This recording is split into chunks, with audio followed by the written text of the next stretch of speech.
ఈరోజు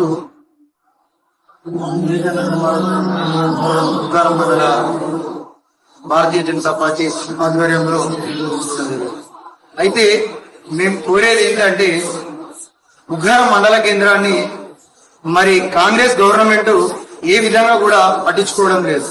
అన్ని దొంగ హామీలు, అబద్ధం మాటలు చెప్పుకుంటా అధికారంలోకి వచ్చిన ఎమ్మెల్యేలు గాని, సీఎం గారు రేవంత్ రెడ్డి గారు గాని అధికారంలోకి వచ్చారు. కానీ ఇప్పటికీ మా బుగ్గారం మండలాన్ని ఒక ఏదో అడవిలో ఉన్న మండలంలా చూస్తున్నారు.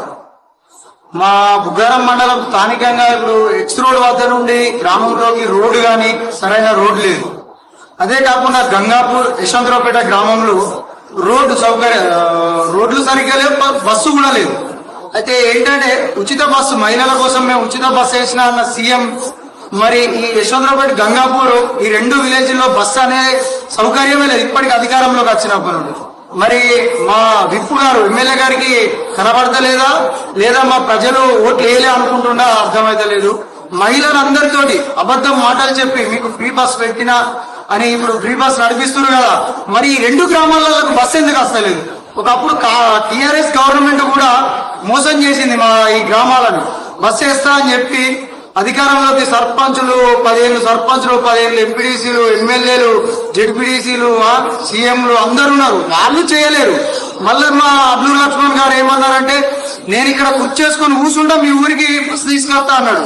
కానీ ఇప్పటికీ ఇన్నేళ్ల పదవి కాలం అవుతుంది కానీ ఇప్పటికీ బస్సు తీసుకురాలేదు. అసలు మేము అడుగుతున్నది ఒకటే, మా భారతీయ జనతా పార్టీ బుగ్గారం మండల శాఖ ఆధ్వర్యంలో అడుగుతున్నాము, ఈ రెండు గ్రామాలకు మరి మీరు బస్సు తీసుకొస్తారా? మా మండలంలో మీరు ఇక్కడికి వచ్చినా మేము అడుగడుగున మిమ్మల్ని అడ్డుకోవడం జరుగుతుంది. బస్సు తీసుకొని ఈ రెండు గ్రామాలకు రావాలని కోరుతున్నాము. అలాగే మండల కేంద్రానికి సరైన రోడ్డు సౌకర్యం లేదు, ఆ రోడ్డు సౌకర్యాన్ని కూడా త్వరగా మీరు చేయించాలి. అయితే మీరు మాట ఇచ్చారు, నేను గెలిస్తే 100% యశ్వంతరావుపేట గ్రామానికి బస్ తీసుకొస్తా అని మీరు మాట ఇచ్చారు. కానీ మీరు బస్ చేస్తారు, మీతోటి కాదు అంటే చెప్పండి. రేపు రాబోయే కాలంలో భారతీయ జనతా పార్టీ అధికారంకి వస్తుంది. వచ్చిన తర్వాత మా భారతీయ జనతా పార్టీ కార్యకర్తలు అందరం కలిసి సంబరాలతో మంచి బస్సును ఈ రెండు గ్రామాలకు అందిస్తాము. మీరు మాత్రం మీరు అధికారంలో ఉండగా బస్ తీయకపోతే మాత్రం మీరు చేత కాని వారని మేము ఈ సభాపూరితంగా తెలియజేస్తున్నాం.